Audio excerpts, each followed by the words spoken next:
Hello everyone, hope you're all having a wonderful day, and today guys we're going to be going over everything you need to know about Archer inside of Dragon's Dogma 2, as well as some really helpful tips to help you start destroying Dragon's Dogma 2 today. This isn't really a build video just yet because I don't have all the other augments from all the other vocations to play around with and see what actually works really well with just Archer. That will be a future video hopefully, but for now this is just a tooltip to help newer and older players better understand Archer inside of Dragon's Dogma 2. So without further ado, let's jump straight into it. So I thought the best way to start this video was to go over the core skills. The core skills are non-interchangeable, you can't change them, they're always going to be the same core skills no matter what. There are upgrades for them to help make them a little bit stronger and also make them a little bit more usable, but for the main part, your core skills are always going to stay the same. So I'm sure by now, if you've played any vocation in Dragon's Dogma, you know that they always come with two core skills. Archer's no different. We have Loose and Kick at our disposal.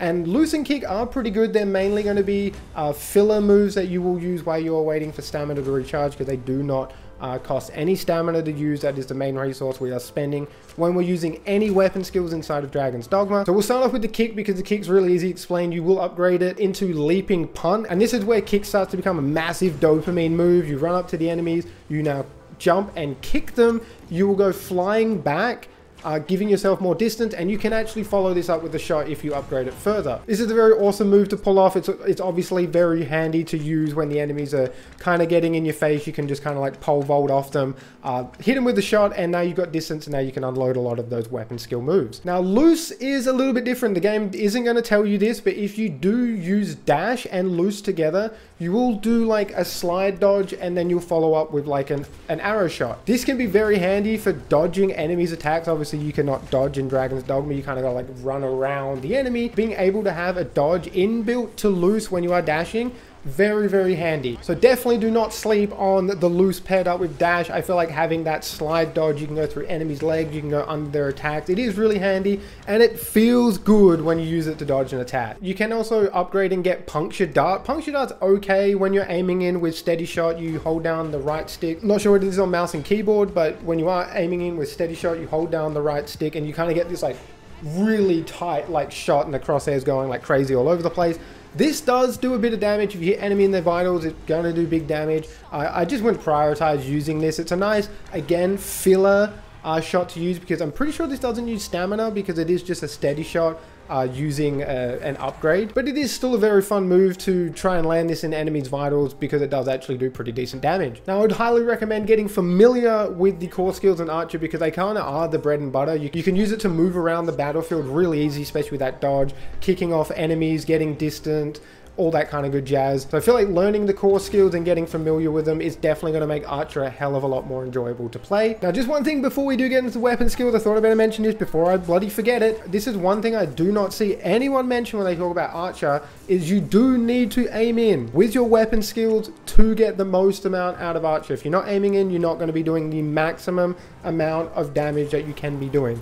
So when you don't aim in, you let the aim assist kind of do its thing. That's fine, you can do that. I do that all the time, but when you are fighting bigger monsters and they're not moving around as quick, you get way more openings to just be able to aim in and just start spamming all your weapon skills. If you do that, you will do more damage. I think that is probably a really big tip that maybe not too many people know. At least I don't see a lot of people talking about it. Okay, now moving on over to weapon skills. So the first one, we have Manifold Shot. Manifold Shot is a pretty good weapon skill. You are going to fire 2 arrows in front of you 3 times in quick succession. These arrows do have drop off. They do curve to the ground, so they're not perfectly straight arrows. You can't like beam them from the other side of the map. They do have drop off. This is a really good weapon skill. This is nice. It doesn't use too much stamina. You can kind of spam this. It's better than just using your regular loose shot. If you aim this in enemies' vitals, again, you're going to get more damage, so prioritize doing that if you can. But overall, Manifold Shot is pretty strong. Now next, and this might be a bit of a weird one for some people, and that is Cascade Shot. Now Cascade Shot, aka the shotgun shot of the Archer,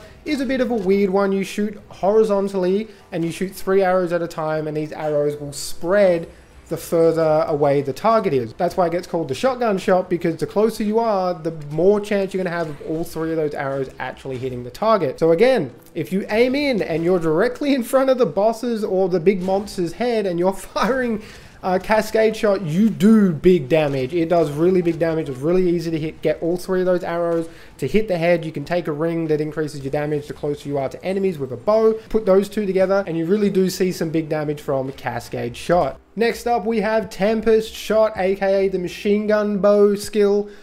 So what Tempest Shot does is you get stuck in one position and you keep spamming the same button, or you can spam any button really. It says you can use any button to keep following up shooting, but you just keep spamming buttons and you will just keep firing off shots like a machine gun. This is really good for just taking out multiple enemies. You can kind of position yourself in like a tight corridor. You can just keep spamming until your heart's content, or at least until your stamina runs out, which will actually take a while. You can actually spam this for quite a long time. And remember, again, if you do aim this in, you are going to get a lot more damage, and I feel like this is one of those skills that I try and prioritize aiming in, just because you can keep firing so many arrows and you want to try and be doing as much damage as possible with all these arrows hitting the target. I cannot recommend Tempest Shot enough. This is one of my main weapon skills that I always like to take with Archer. And then last but not least, before we move over into the shots that you actually need materials for, we have Spiraling Shot. Now Spiraling Shot is another one that I always take with Archer, just because of how strong Spiraling Shot can be if you know how to set it up. So on paper, Spiraling Arrow already seems pretty good. You shoot out a big arrow, hits the target, spins around in them for a few seconds, which basically does damage over time.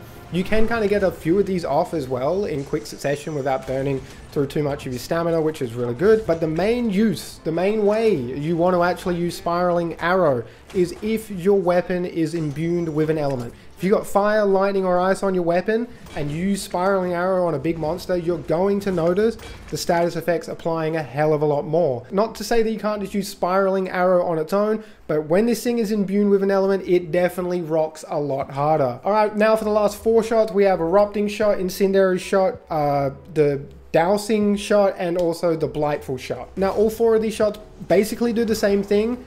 Even when they're upgraded, they all upgrade the same way, where you can get the arrow now, mount onto the monster, and you can stab it in them and blow it up that way. The main one that you can get a lot of use out of is obviously the Blightful Arrow, because that's just going to apply poison straight away, and also the Explosion Arrow, the Incendiary Shot, and also the Deluging Shot. Basically the Tar Shot and the Water Shot. These 2 are kind of very niche, and they're more of supporting shots than anything. If you got a sorcerer or a mage on your party and they've got lightning or ice, you're gonna want to prioritize using that water shot or the Deluging Shot. The main reason, if this game works exactly like Dragon's Dogma 1 does, when you apply water to a target, they're more susceptible to lightning, and they're even more susceptible to ice. Obviously being wet, you're gonna freeze quicker. So I do feel like when you are using Archer, it is kind of better to maybe have your main pawn as a sorcerer or a mage, so you can have lightning or ice, and then build into that with the Watering Shot. You're going to be able to get your sorcerer and your mage to hit for some insane amounts of damage. Same thing goes with the Tarring Shot, sorcerer and mage, and even rogue. Rogue can also get fire on their weapon. The Tarring Shot is going to make the enemy take 2 times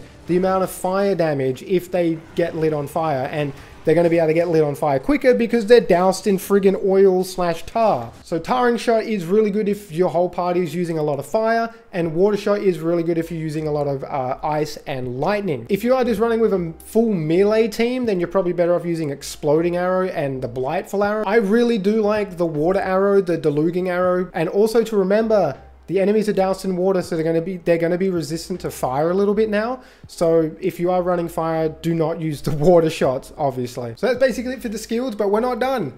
We are not done yet, ladies and gentlemen. No, I have some more information to give you guys. Just a little bit, stay with me. So now we're going to go over the hidden move you can get for Archer. Every vocation has a master ability, and the Archer's one is Heavenly Arrow. Now, Heavenly Arrow comes with a lot of positives and a lot of negatives. The big positive is it's arguably one of the hardest hitting moves Archer has. It takes down enemies really easily. You're going to get a lot of big stagger with this. You're going to drop a lot of enemies down. You do get this with Deadly Arrow, but Heavenly Arrow is like Deathly Arrow on steroids. Heavenly Arrow is pretty much going to one-shot a lot of just the regular small trash mobs as well. If you can line them up, even better. You're going to take out a lot of enemies with Heavenly Arrow. There is ways you can spam it. You can get the mage to use the big golden dome. I'm not sure what it's called. But that will give you very increased stamina regenerate.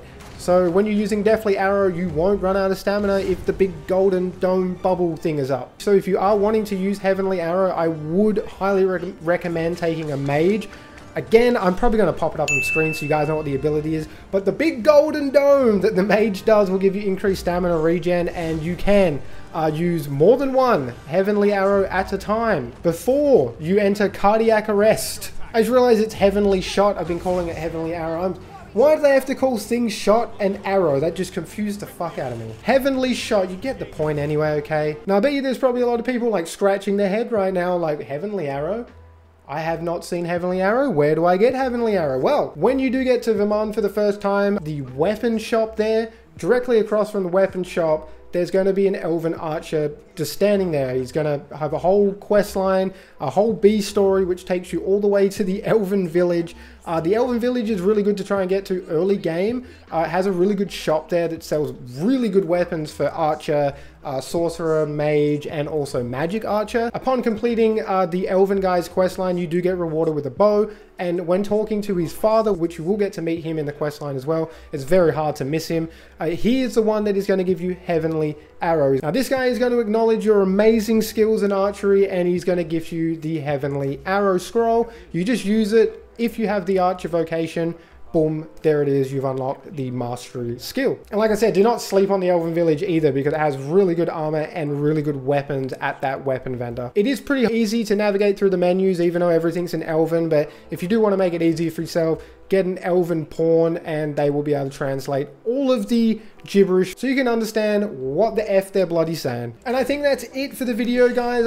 I was trying to keep that as short as possible, but I'm not sure if I did that. The main thing I want to drum home is make sure you aim in if you can with your weapon skills. You're going to do so much more damage. That alone completely changed Archer for me. Hopefully this video does help you guys out. I'm having a lot of fun with Dragon's Dogma. It is a really freaking good game. I'm absolutely addicted. Appreciate all the love and support as always, guys. And until next time, stay safe.